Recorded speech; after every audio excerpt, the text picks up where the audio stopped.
With the introduction of a new special bill seeking the establishment of CBN as an alternative investment vehicle, financial analysts believe a proportion of the liquidity in the system will be absorbed and the interest rate environment will also be stabilized, at least in the short term.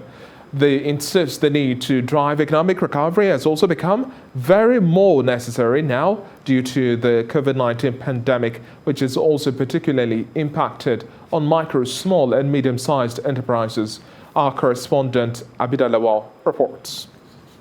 Against some dire forecasts, African countries have dodged the worst of the COVID-19 medical emergency. The economic crisis hit just as the continent was due to launch its Continental Free Trade Area Agreement, and many countries were pushing ahead with wide-scale industrialization and infrastructure plans. The Nigerian economy has over the years been bolstered by thriving micro, small and medium-scale enterprises, with 41 million of them responsible for over 84% of the labor force and contributing over 50% to gross domestic product.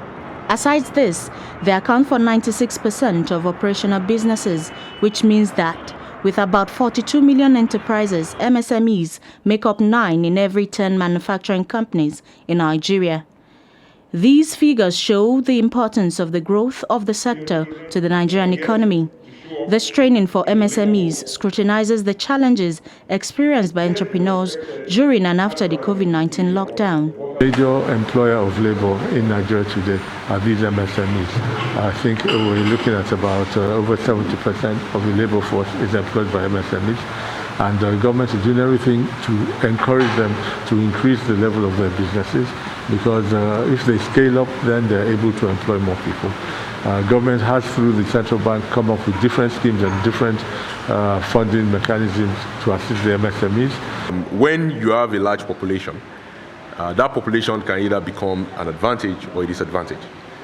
In order for that population to be a boom instead of a doom, a bloom instead of a doom, then you have to invest in those human resources. Then, as a country, we have to recognize that our greatest resource is not what is below our feet, it's what is above our necks.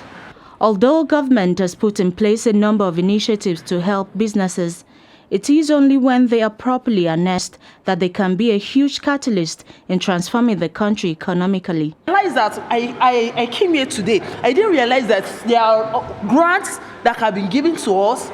There are loans that have been given to us with little or no collateral at all. And with that, all we need just to do is to have a very good business plan. It is to meet with these people. So you have to go out, get information. For instance, today, this is completely free.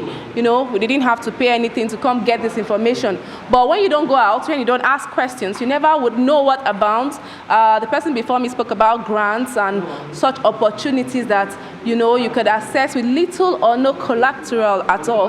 But like I said earlier, if you don't ask questions. So it's very important to also ask questions from what I've learned today, you know, to partner with people who do similar things that you do or who are into business generally, so that whenever opportunities comes up as to what benefits you and your business. Government needs to realign its many initiatives so that small businesses can hugely benefit, as they are crucial to job creation, economic diversification, innovation, poverty reduction, wealth creation and income redistribution. Africa still has large investment needs, and economic analysts are saying that the continent still has a long stretch of fiscal austerity. Abida Lawal, TVC News, Abuja.